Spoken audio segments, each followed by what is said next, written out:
Alrighty, ladies and gentlemen, welcome back to another edition of LandO's Tiers. It is your favorite CDL tiered series that exists here on YouTube, and you don't know why. It's just something about it, something about the name, the logo that just consistently and constantly changes. It's something about the categories that we've got when it comes down to the tiers. No, we're not going S, A, F, B, whatever it is. No, we're going with names. We're going with categories. We've had a wonderful time, a wonderful last few weeks to kind of hang out, relax, kind of sit on what have been some very interesting Texas major results. Since then, we have had a new map into the rotation. We have also seen quite a few roster changes happen. I thought we'd actually see more than that. However, I digress. We will be chatting about that today. Feel free, guys, to let me know down in the comments what you feel about when it comes down to my tiers. Let me know your thoughts. I actually feel pretty good about it. I'll be honest. I actually feel like this is some of the best work that we have done all season long. Do you agree? Feel free to let me know. Watch till the end of the video before you just go crazy on me. All right, let's start things off with hope fading fast. I hate to say it, but I just do not feel great about any of these teams right now. Hope is fading fast. LAG, they started off Major 3 qualifiers 0-3. They just squeak in to get into the winner's bracket to get that number 8 seed. And then we leave Texas Major, and they have their coach playing. Arstys has an injury. We end up seeing 6 different players play in the starting lineup versus Legion. The Arstys injury definitely worries me a lot. It felt like when LAG was actually winning series in Major 3, it was strictly based off of like Assault taking over or Exceed having pop-off wild situations as well. It just feels like for me, Gorillas, they're going to compete with some of the more bottom-tier teams in the CDL right now. But when it comes down to the top dogs, I just don't see it happening. And I feel like for LAG, they just dropped their academy team. I definitely felt like there should have been a roster change that went down with the roster. It felt like maybe roles could be a little off. I know that's been a common discussion between Assault and Arstys. I don't know. It just feels like for LAG, just things are not in a great spot. And it wouldn't surprise me if they end up having a very, very slow major number 4, even though I hope that does not happen. Let's go ahead and move on, though, to Hope Fading Fast Part 2. We're talking about Florida. Not the results that I personally expected for this team to have, given the new roster that they presented to all of us moving into Major 3.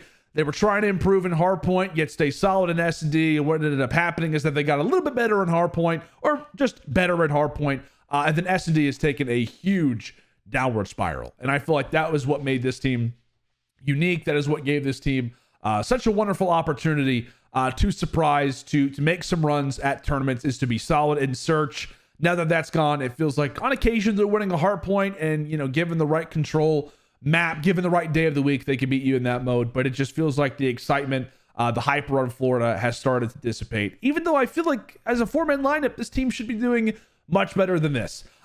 Big news with this next team, and that is the Minnesota ROKKR. Big developments that actually have been going on over the last 24 hours. If you haven't already seen it, Attach is on the bench. Minnesota currently trialing a new roster. They are bringing in Fame alongside of the other 3.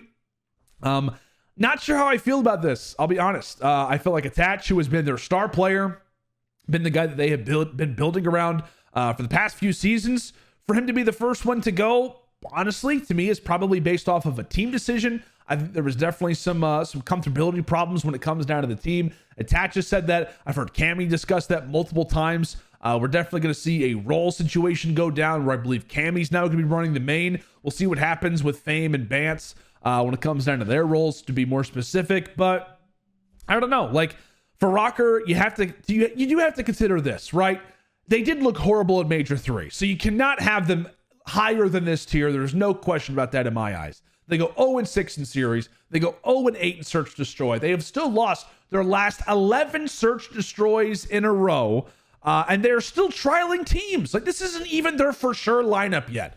So it's concerning. The positive part for Minnesota is that maybe it allows for Cammy to get more comfortable just having a new team, whether you agree with the move or not. It at least could provide a beam of hope, a little bit of light to the other 3 players, and even to Fame as well, because who knows how great he could be or how solid he could be when it comes down to this team. I'll be honest, my hope is still fading fast for ROKKR. I feel like they definitely needed to make a roster change. I was shocked that we hadn't heard of anything moving into Major 4 earlier. I thought we were going to see a big blow up, at least 2 players, off of the team. However, that does not go down. And now for Minnesota, I mean, let's just say this, right? Let's say that their first few matches don't go well. Like, what do you do? Like, what happens then? Are you going to bring back an attach? Who do you get rid of at that point? It feels like this entire Major 4 is going to be an experiment period. That oftentimes doesn't work well when you're trying to trial players in actual matches. Live trialing, I don't know how I feel about that. The positive, though, if you are a Minnesota fan, is that you're starting off actually playing the 2 teams to your right. You start off Major 4 playing Florida, playing LAG, and then facing off against New York, who they typically do play well against, or at least play close against. So hope fading fast for all 3 of these teams. Now it is time for the next tier. Chicken or eagle? I actually couldn't find a Ravens emoji, but we're talking about the London Royal Ravens. Why do they earn the spot of sitting above the other 3 teams? And I'll go ahead and tell you, right?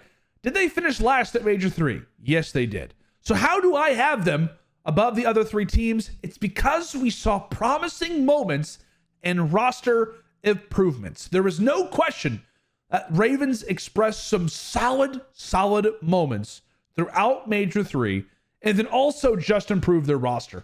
There is no doubt about it in my eyes, right? In Major 3, to give a quick summary, because I casted a lot of their games, they choked a series versus Boston. They lost a very narrow 3-0 versus Atlanta, where they should have taken probably 2 maps off of FaZe. They should have smacked around the LA Gorillas, but allowed for it to go to a Game 5 round 11 based off of some wild clutches, including a 1v4. They actually are the only team who has managed to beat the Toronto Ultra with their new lineup, having Hixie in it. And then when it came down to the major, where they were up against Optic Texas 2-1, where they were up against Optic Texas in the game for Mercado, yet allowed for that game to slide. All of those situations should have been better, should have won more series than what they did. And I believe that with this new team, they're actually going to be able to close out those moments moving forward. Now, are those excuses that I just brought up? Possibly, but I see it more as opportunity. I felt like Nasty looked phenomenal in his role. I feel like Scraps is only getting more comfortable by the series. And then when it comes down to this roster change, they're bringing in Yuli. I feel like he's given a chance, right? He is given a chance to showcase his skills, right? His entire team got picked apart in challengers. They're all in the CDL now. And so now he's finally given his opportunity. From the small bit of words that I've heard that have kind of described his play style, it feels like he's somebody who works hard, who is hungry to improve, and I feel like he'll be a great addition alongside of Asim, who did not have a great Major 3. So it feels like Yuli should be a great addition to this team. Untapped potential as a rookie in the SMG. Asim, I feel like now gets unlocked, even though he wasn't playing well last qualifier. Nasty has been looking solid with this new role and being the flex. So I'm excited. I absolutely feel the best about Royal Ravens than I do about the other 3 teams that sit below them. And that is the reason why I give them the props. Now, as I said, based off of the title that they have been given when it comes down to this tier, are they going to prove me right? Are they going to actually be a solid team? Or are they just going to be, okay, just another Ravens roster where nothing really comes of it? Prove me right, Ravens. That's all I'm asking for. Let's go ahead and move on to the next tier. Stressful. All 3 of these teams, for a myriad of different reasons, are under some pressure and under a bit of stress. And one of those teams right now is the Vegas Legion. Showed us some life, showed us some promise at the Texas Major, finished top 6. And not only did they look good at that tournament, but they also did make a roster change. A controversial move. They decided to release 2 Real. A lot of people felt like, maybe it could have been Teja's time to go. However, they dropped 2 Real, and they have brought in Standy, who was an unrestricted free agent from the Toronto Ultra. Lots of drama going on between him and Scrappy on the TL, which will be fun, as Vegas will play Toronto at some point during the Major 4 qualifiers. It feels like for Vegas, right, the hard points are starting to improve. I feel like the move that they made is a great one. It feels like they learned a lot by having 2 Real in the lineup. A very smart, methodical player.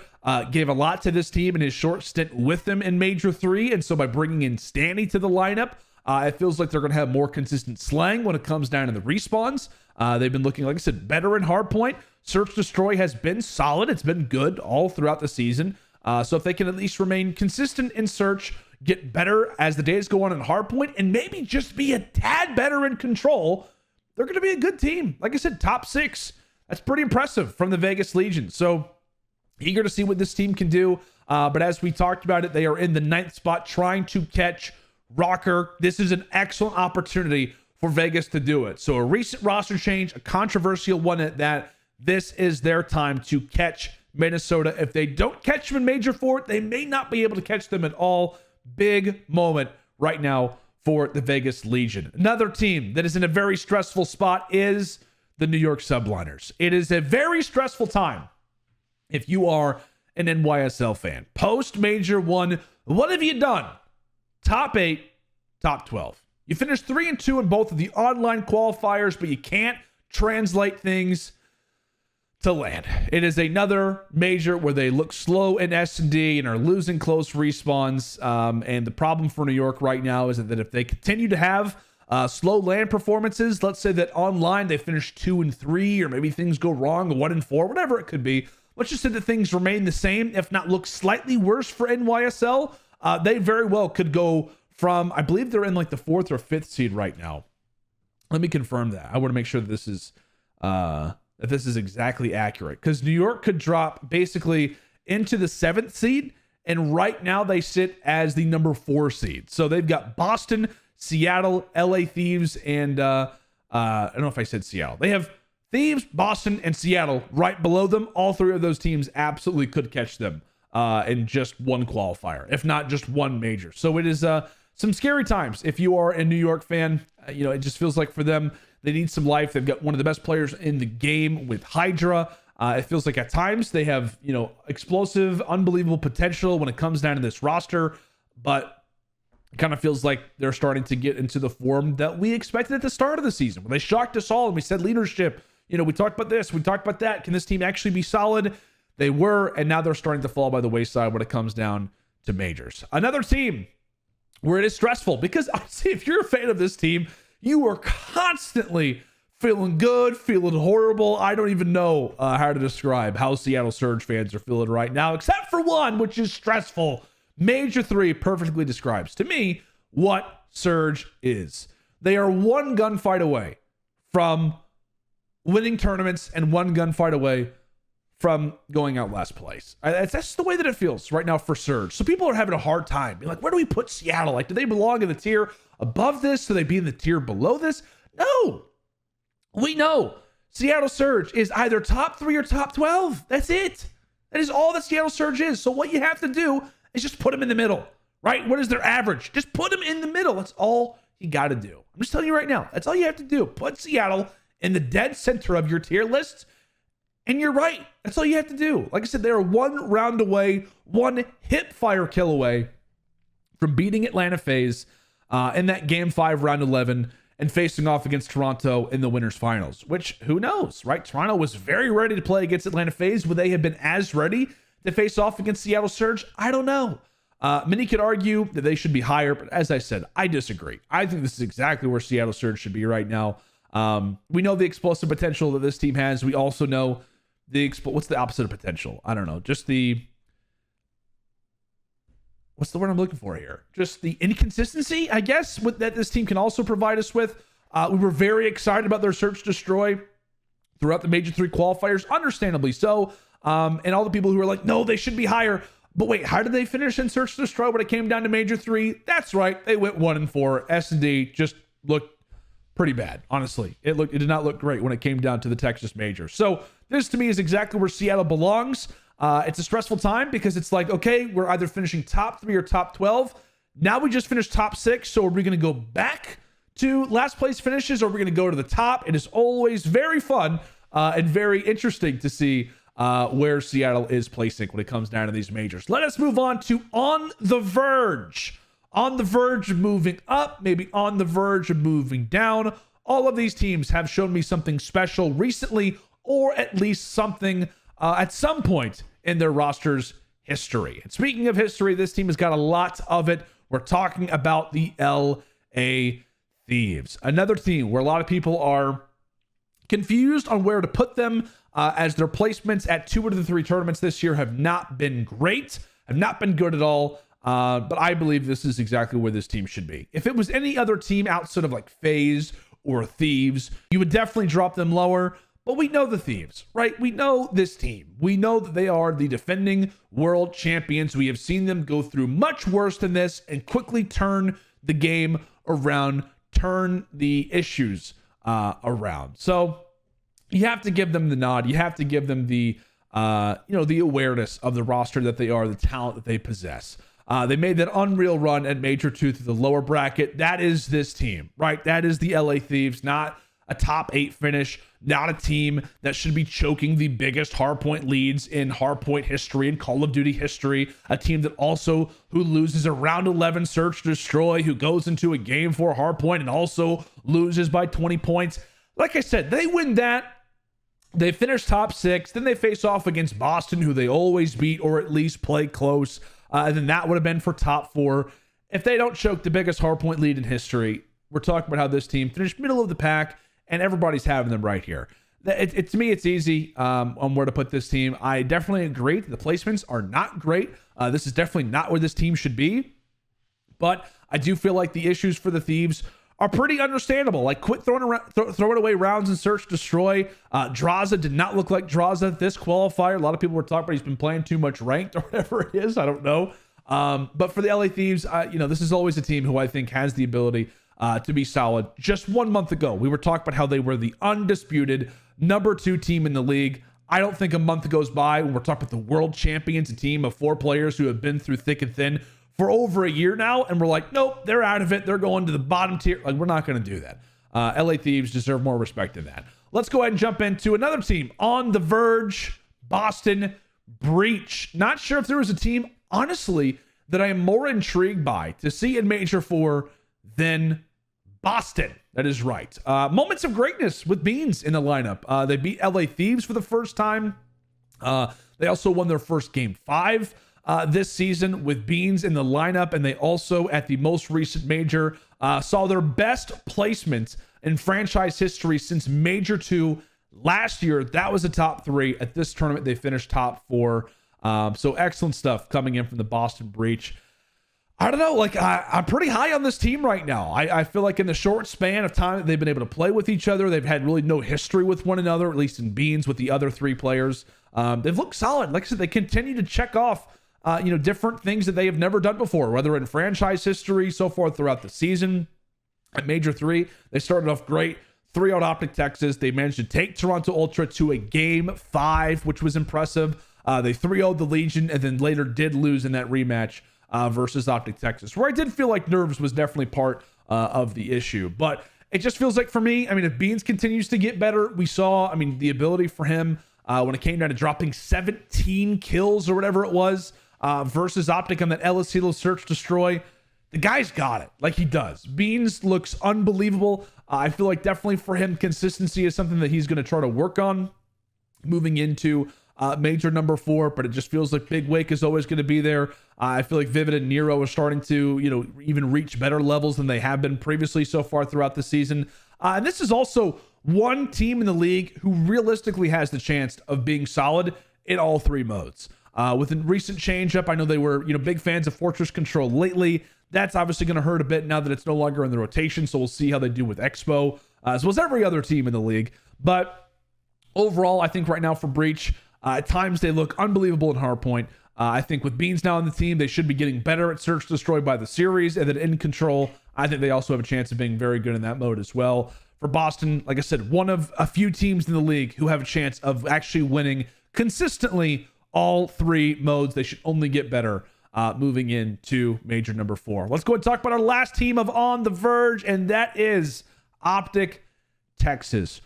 What a story, right? This was to be one of my favorite stories, without question, of the major, considering it was on their home turf in Texas, in Arlington, off of the 4th place finish at the Boston Major. So much criticism, so much hate thrown toward the team in terms of like, hey, this wasn't the right move for them to make. Illy shouldn't have been dropped. Who was Ghosty? Is he the right player for this team? We talked about this constantly on the channel. I was somebody who wasn't the biggest fan of the move. I'll be honest. I will stand by that. Was not a big fan of the move. However, I also said that I didn't hate it. I just felt like it was more out of order. when it came down to, process of what move that you make at what point. And I still do stand by that. We'll see how they play moving into Major 4. However, you have to give them props, right? They made a phenomenal run through the lower bracket after losing their opening series to Breach. They took down London. They took down Florida. They beat Seattle, Boston, and then Atlanta.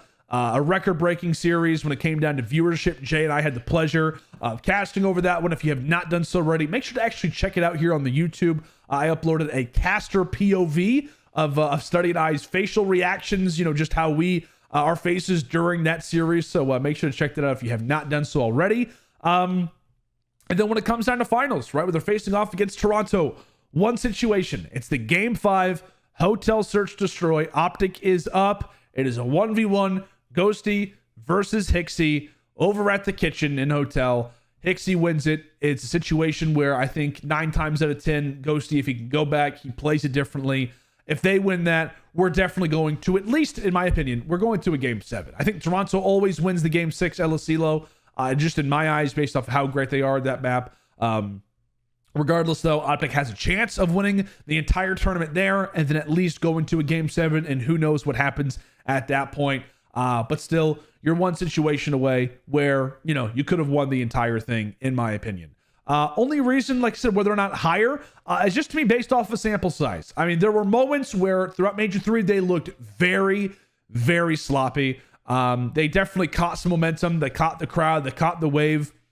They got just in a great mode when it came down to just winning respawns. I forget how many hard points it was at a certain point. It was like 9 in a row that they were winning. Control was lights out. So, it clicked, but will it click again? That's the biggest thing for me.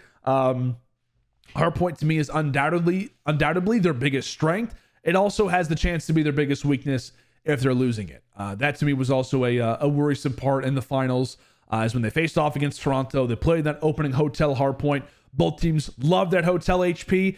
They got humbled quick. They got humbled in both of the hard points when it came down to that finals set. Texas, it felt like they just didn't really know what to do after they lost both of those HPs overall in the series. So we'll see how they do. Again, very high spirits right now for Texas. Off a 4th place finish, you improve it now to a 2nd place finish on the Verge. If they can, get more complete, work together better as a lineup, they have a chance of maybe going to another finals, maybe even being in that elite tier moving into Major 5. It's possible for sure. So let us go ahead and jump into the highest tier. No questions. Atlanta FaZe, to me, I don't understand it. I'll be honest. I don't understand why. I've watched a few tier videos, or I've heard a few people give their opinions about it. I am so confused as to why Atlanta is being debated on, if they're in the highest tier or not. Why is this a question, right?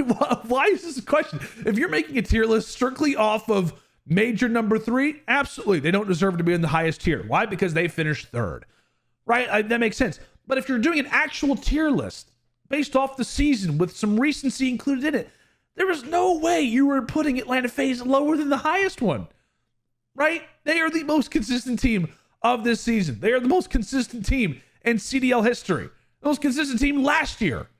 Atlanta FaZe is in the S tier. They are in the highest tier, and I don't even think it's close. And I don't be honest, I don't even think they look that great at Major 3, right? They win a Game 5 round 11 versus Seattle. They lose 3-1 versus Toronto. They lose 3-1 versus Optic. It's not as if they, their wins were unbelievably dominant and their losses were close. It was the opposite, right? Their wins were close, their losses weren't. Yet I still feel like they absolutely deserve to be in the highest tier, and I don't think it's close, right? This is the most consistent team this season, and they are off of not just a 1st place finish, but they're off of a 3rd place finish both times. They've not finished outside of the top 3 at any tournament. So to me, if we were saying a team this, if we were not saying the name Atlanta FaZe, let me take them off of this. If I was describing all of this stuff and there was a team right here, right, and I was saying this team has finished 3rd, 1st, 3rd. They hold world champions. They hold 3 of the best players in the game. They hold one of the best leaders in Call of Duty history. We would be saying absolutely this team belongs in the highest tier. And I feel like some people are saying it, but there are some people who are saying absolutely not. That makes 0 sense to me whatsoever. It's unbelievable. This team also happens to hold the best player in the game right now, which is Beasy. One of the best search destroy teams that we've seen ever. 16-1 since we started the Boston Major. We know what the issues come from when it comes down to Atlanta FaZe. I feel like just because it's obvious when it comes down to their issues, more people think that it's actually terrifying that Atlanta FaZe has problems. Like it's I feel like because it's so easy to identify, that is the reason why a lot of people are like, oh, Atlanta FaZe, no, they shouldn't be in the S tier. They're hardpoint in their control. They can't win that. Just because it's easy to identify doesn't mean that we should be putting them lower. Just because it's easy to know what they're struggling with doesn't mean, like, I don't know. I feel like that makes sense. Maybe it doesn't. I'm not going to sit here for 5 hours and discuss why Atlanta FaZe deserves to be here, but they do. You can't tell me otherwise. Atlanta FaZe, they're in the top tier. Again, the most consistent team of this season by far. They have not finished outside of the top 3. They contain some of the best players in the world. To me, the best player in the game right now, the MVP of the league, in Beasy. And with that being the case, out of every team that we're going to have in the top echelon, like I'm going to, obviously, the next team I'm going to put here, we have Optic, Boston Thieves. If you were to tell me there's going to be one team that is going to be in the finals of the next tournament and you get to bet your house on it, who are you going to say? You're going to say Atlanta FaZe, and you should. The stats, everything would tell you to do that. It would tell you to put Atlanta FaZe there because they do it every tournament. Atlanta FaZe, no questions about it. They are in this highest tier, and I would not be surprised if, believe it or not, they finish top 3 at the next tournament because they always do. All right, let us go ahead and move on and get away from that conversation to another team who no longer has questions. It's Toronto Ultra. Now, I will say, speaking of ordering of the tiers, I don't believe that you always have to put the team that just won the tournament as the number one in your tiers, but I do feel like they have earned it. I feel like for Toronto, it is a small sample size, but I feel like they've, coming into the season, they were very promising. I feel like they had the talent, they had the potential to be one of the best teams in the league. At times throughout the season, I feel like they have shown it, and it feels like they have been on an upward trajectory. When it comes down to tournament placements, I know they go from like top 4 to top 6, but you get my point. And then obviously after the addition of Hixie, they've looked unbelievable. Like it looks like it has worked. The roster change worked exactly the way that they expected for it to, which is that Hixie's going to come in. He's going to highlight the other 3 players. They're going to be on a different level. He is going to be the guy who solely focuses on the objective or solely focuses on, making sure to do the dirty work or to do the things that the other players maybe aren't at that time. He's going to free up the game for everybody else, and he's going to have his moments when he needs to. And I feel like he was able to do it. He kind of plays the karma role. That's the term that I used to use all the time back in the day, which is that Karma, when he played for, the Optic Dynasty team, he wasn't there to be Mr. Superstar all the time, but he was there to elevate the other 3, make their lives easier, and when there needs to be a moment for him to step in, he will do that. I'm not saying that Hixie is in comparison to Karma. I'm just saying that they are kind of playing the same role when it comes down to their respective lineups. So for Toronto, again, I feel comfortable putting them there. I feel like, their record speaks for itself. They have gone 7-1 since adding Hixie to the lineup. At times, they look unstoppable in hardpoint. If they can get consistently great at HP, it's going to be terrifying for the rest of the league. They were able to shut down Optic in both hardpoints when it came down to the finals. It felt like that opening HP on Hotel was a huge answer for them and absolutely really quieted the crowd very quickly. Their S&D, they finished 5-1 at the major, which is excellent. They've been the best control team in the game all season long, and they hold the number 1 KD for a player in control as well, which is scrappy. To me, for Toronto, they've got the star power, right? They were finally able to beat Atlanta. They were able to beat all of the teams basically below them. And so I feel like for Toronto, it is undoubted. They deserve to be here. They've not only been looking good so far throughout the season, but the trajectory for them has really been to be in this elite tier. Now they've won their tournament, and I feel like they do deserve those props. And I feel like they have the lasting potential. I feel like they have the lasting power to actually be in this highest tier, maybe for the rest of the season. I would be surprised if Toronto Ultra is not in another final in these last few tournaments that we're going to have to close out the year. Major 4, Major 5, or Champs. I think they'll be at least in one of those grand finals. Speaking of lasting power, I feel like, the star power is there, right? Hixie has the ability to make some unreal plays, some clutch plays. I feel like Kleenex is playing his best COD that he's been playing in a very long time. Insight has been one of the best ARs in the game since he joined in his rookie season back in Cold War. And Scrappy is just downright unbelievable. Like he put up a 1.33 in the finals versus Optic Texas, versus the Optic Texas crowd. Won his first championship of, I'm sure, what will be very many in his career. Major 3, overall KDs. And overall, he finished number 3 in hardpoint number 4, S&D number 14, controlled number 2 on the season. Scrap is number 3 in overall, number 6 in hardpoint. He's just below the top 10 in search destroyed. He's number 1 in control. Like I said, for Toronto Ultra, it feels like they have got the lasting potential to be in this tier for a very long time. Do I think that they have the chance to go back to back? I think it's possible. We will have to see. It is very, very difficult to do that in this league. Only a handful of teams have done that in franchise history, have done that in COD history. Does this team have the chance, have the ability to do it? I think so. But I'm definitely not going to say absolutely Toronto Ultra is my pick. There are still some questions around this team, but you are very happy about the moves that they've made. It feels like everything is going according to plan right now for Toronto Ultra. So that is going to be it. Our pre-Major 4 CDL tier list. Like I said, I actually feel very good about this. I feel like this is exactly where I want every team to be, where I feel like each team deserves to be, which is most important. I feel like we did include a bit of, the overall season, while also sprinkling in some recency in it as well. So feel free to let me know, what does your CDL tier list look like moving into Major 4? Put it down in the comments. Thank you guys so much for checking out this video, and I will see you very soon for LandO's lock-in, some more vlogs, as well as some more caster reactions. So stay tuned for that, and I'll see you guys back on the channel very soon.